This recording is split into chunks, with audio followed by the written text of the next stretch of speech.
بسم اللہ الرحمن الرحیم نحمدہ ونصلی علی رسولہ الکریم اما بعد ان ثوبان قال قال رسول اللہ صلی اللہ علیہ وسلم ایما امرأۃ سأل زوجها طلاقا فی غیر ما بأس فحرام علیہا رائحۃ الجنہ رواہ احمد۔ حضرت ثوبان رضی اللہ عنہ سے روایت ہے، مسائل طلاق اور خلا کے چل رہے تھے۔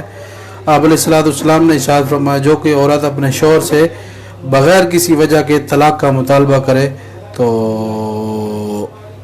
فحرام علیہا رائحۃ الجنہ، جنت کی خوشبو اس کے اوپر حرام ہے، یعنی یہ ناجائز کام کر رہی ہے، اپنے شوہر کو خام خواہ ستا رہی ہے اور کوئی وجہ بھی نہیں ہے اور اس کے نقصانات بھی ہیں، تو ایسی عورت جنت کی خوشبو نہیں پائے گی۔ وعید کے طور پر ہے کہ ابتداءً سزا بھگتنے کے بعد پھر جنت کی خوشبو ملے گی، یا پھر جنت میں جانے کے بعد بھی اس کو جنت کی خوشبو نہیں ملے گی لیکن جنت ملے گی، یا ابتدائی سزا مراد ہے کہ ابتدائی طور پر اس کو سزا بھگتنے کے بعد پھر جنت کی خوشبو پائے گی۔ یا پھر دوسرا یہ ہے کہ آپ علیہ السلام نے بطور ڈانٹ ڈپٹ کے غصے ناراضگی کے یہ جملہ ارشاد فرمایا عورت کے لیے، عن ابن عمر ان نبی صلی اللہ علیہ وسلم قال ابغض الحلال الی اللہ الطلاق، اللہ تعالیٰ کو حلال چیزوں میں سب سے جو ناپسند چیز ہے وہ طلاق ہے۔ حلال ہے لیکن ناپسند ہے تو بظاہر تضاد ہے، لیکن حقیقی طور پر کوئی تضاد نہیں ہے، چونکہ حلال کے بھی کئی درجات ہیں، تو یہ وہ کم درجے کا حلال ہے کہ جو اللہ تعالیٰ کو ناپسند ہے، یا پھر یہ کہ حلال ہے لیکن حلال چیزوں میں اللہ تعالیٰ کو یہ ناپسند چیز ہے۔ جیسے نماز ادا کی گھر کے اندر، اگرچہ نماز ہو گئی لیکن اللہ کے رسول کو ناپسند ہے۔ وعن علی ان نبی صلی اللہ علیہ وسلم لا طلاق قبل نکاح ولا عتاق الا بعد ملک ولا وصال فی صیام ولا یتم بعد احتلام ولا رجاع بعد فطام ولا صمد یوم الی اللیل رواہ فی شرح سنہ۔ حضرت علی رضی اللہ عنہ سے روایت ہے کہ آپ علیہ السلام نے ارشاد فرمایا طلاق نہیں ہے نکاح سے پہلے، ایسا نہیں ہے کہ نکاح سے پہلے طلاق دے دی، اس لیے کہ حقیقی طور پر وجود ہی نہیں ہے جس چیز کا، تو طلاق کا کوئی تصور نہیں۔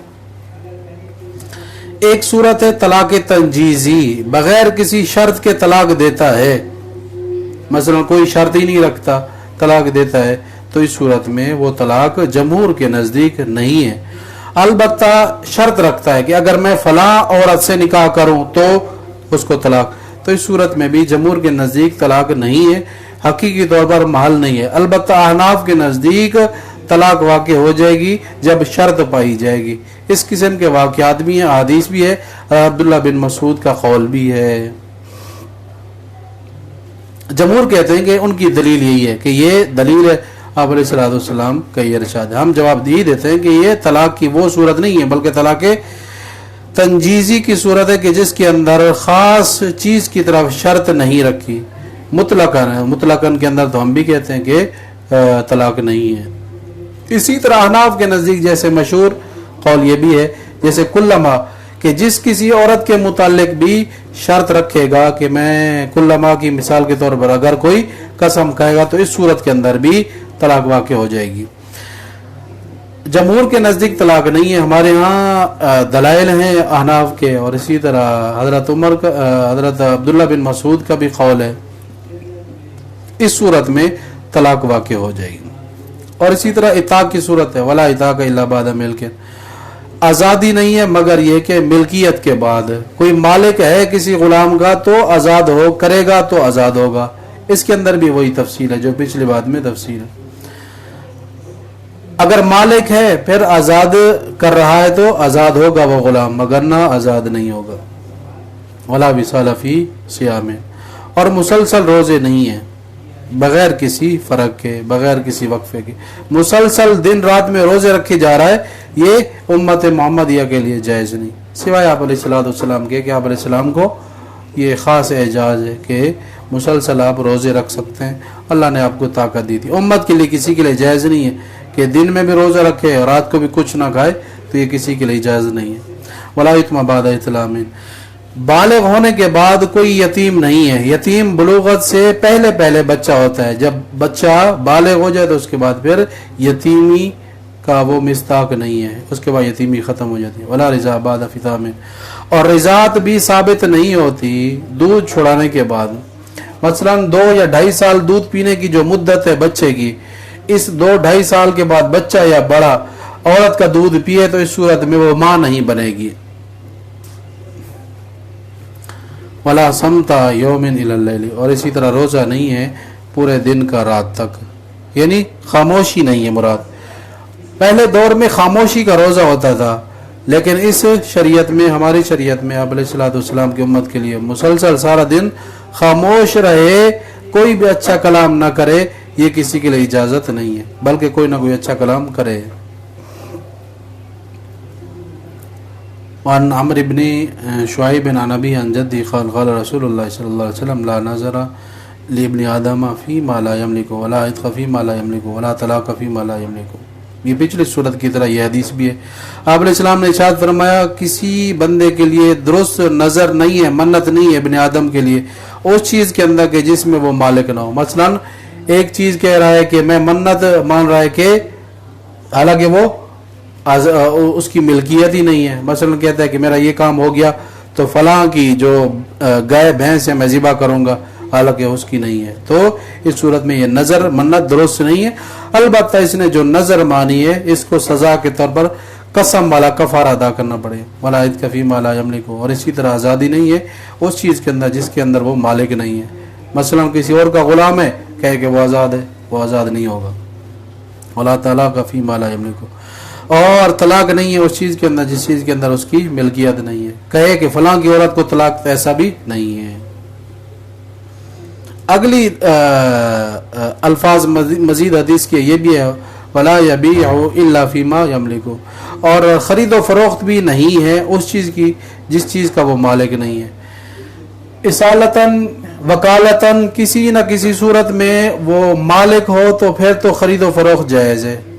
سرے سے کسی چیز کا مالک نہیں ہے تو وہ کہہ دے کہ وہ فلاں کی چیز کو میں نے بیچ دیا تو مالک نہیں، فلاں کے پلاٹ کو بیچ دیا، تو اس کی خرید و فروخت کا بیچنے کا کوئی جواز نہیں ہے، اور اس کی خرید و فروخت یہ درست نہیں سرے سے۔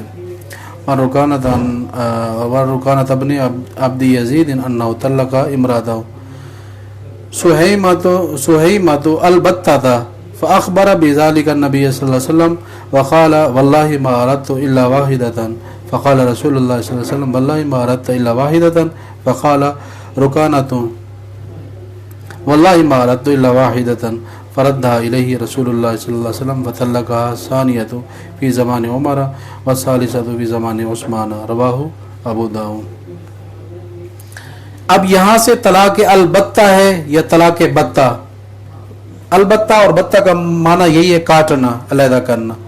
چونکہ بیوی سے یہ طلاق اگر وہ کہتا ہے الفاظ، مراد یہ ہوتی ہے چونکہ یہ کنایہ کے الفاظ ہیں تو جو نیت کرے گا ویسی ہی نیت ہوگی۔ امام مالک کے نزدیک تو 3 طلاقیں واقع ہو جائیں گی، اور شوافی کے نزدیک ایک کی نیت کرے گا تو 1، 2 کی کرے گا تو 2، 3 کی کرے گا تو 3۔ ہمارے ہاں مطلقاً اس لفظ سے طلاق بائن واقع ہو جائے گی، اس لیے کہ محل مرکز یہی ہے۔ اگر اس نے کوئی نیت کر دی ہے 2 کی یا 3 کی، 2 تو ہمارے ہاں نہیں ہوگی، اس لیے کہ البتہ کا لفظ مصدر کا ہے، اور یہ قلت اور کثرت کو چاہتا ہے۔ قلت کم سے کم 1 ہے، کثرت 3 ہے۔ 2 کثرت میں نہیں آتا چونکہ یہ مخصوص ایک عدد ہے، کثرت میں نہیں آتا، قلت میں بھی نہیں آتا، تو اس لیے 2 محل نہیں، البتہ کہ لفظ استعمال کرنے سے 2 طلاقیں نہیں ہوں گی۔ البتہ 1 کی نیت کی ہے تو 1 ہوگی، 3 کی کر دی ہے تو پھر 3 طلاقیں واقع ہو جائیں گی۔ کوئی نیت نہیں ہے، لفظ استعمال کیا تو ہمارے یہاں حناف کے نزدیک طلاق بائن واقع ہوگی، اس لیے کہ حقیقی معنی یہی ہے۔ شوافی کے نزدیک مطلقاً 1 رجعی طلاق واقع ہوگی اگر نیت اس نے کر لی ہے، چونکہ کنایہ الفاظ کے اندر ہمارے ہاں 1 واقع ہوتی ہے، اور کنایہ الفاظ کے اندر اگر اس نے مزید نیت کر لی ہے تو پھر سب کے نزدیک نیت کا اعتبار ہے۔ البتہ امام مالک رحمہ اللہ کے نزدیک طلاق البتہ میں 3 طلاقیں واقع ہو جائیں گی، ہمارے ہاں 1 طلاق واقع ہوگی۔ البتہ کا مطلب یہی ہے کہ کاٹ رہا ہوں اپنی بیوی کو، تجھے البتہ کر رہا ہوں، مراد یہ ہے کہ طلاق دے رہا ہوں۔ یہ بات آپ علیہ الصلوۃ والسلام تک آئی تو آپ علیہ الصلوۃ والسلام کے پاس حضرت رکانہ بھی آئے تو عرض کیا واللہ ما اردت الا واحدۃ، اللہ کی قسم میں نے ایک کا ارادہ کیا تھا۔ اللہ کی قسم اور قسم اور سخت معاملہ اس لیے پیش کیا جا رہا تھا کہ آپ علیہ السلام کے دور میں ایک ہی طلاق واقع ہوتی تھی، لوگ عام طور پر باشرہ تھے اور ان کو طلاق کے مسائل کا پتہ تھا، اور وہ ایک ساتھ کئی طلاقیں نہیں دیتے تھے، اور آپ علیہ السلام نے ایک طلاق کی ہی اجازت دی تھی۔ دوسری طلاقیں اگرچہ آپ کے زمانے میں بھی واقع ہو جاتی لیکن آپ علیہ السلام نے سختی سے منع کیا، جیسے پیچھے واقعہ گزرا ہے۔ تو اس لیے سختی سے پوچھا گیا اور انہوں نے پھر قسم کے ذریعے بتایا واللہ ما اردت الا واحدۃ، میں نے ارادہ کیا تھا صرف ایک طلاق کا۔ فقال رسول اللہ صلی اللہ علیہ وسلم واللہ ما اردت الا واحدۃ، پھر آپ نے پوچھا اللہ کی قسم کو واقعی کہ تم نے ایک ہی کا ارادہ کیا؟ فقال رکانہ نے رضی اللہ عنہ نے یہی عرض کیا کہ اللہ کی قسم میں نے ایک ہی کا ارادہ کیا تھا۔ فردھا الیہ، آپ علیہ السلام نے لوٹا دیا۔ اب یہاں شواف دلیل پکڑتے ہیں، دیکھیں آپ علیہ السلام نے لوٹا دیا، اس سے پتہ یہ چلتا ہے کہ رجی طلاق کو اس لیے لوٹا دیا۔ ہم جس کا جواب دیتے ہیں کہ لوٹانے کا مطلب یہ نہیں کہ رجی، بلکہ طلاق بین تھی، دوبارہ نئے سرے سے نکاح کی صورت میں دوبارہ لوٹا دی۔ رسول اللہ صلی اللہ علیہ وسلم آپ علیہ السلام نے اس کی بیوی کو اس کی طرف واپس کر دیا، لوٹا دیا، یعنی نکاح جدید کے ساتھ۔ اللہ کا ثانیت، تو اس سے یہ بھی پتہ چلتا ہے، دیکھیں دوسری طلاق حضرت عمر کے زمانے میں، تیسری طلاق اس نے اپنی بیوی کو حضرت عثمان کے زمانے میں دی ہے۔ السلام علیکم ورحمۃ اللہ وبرکاتہ۔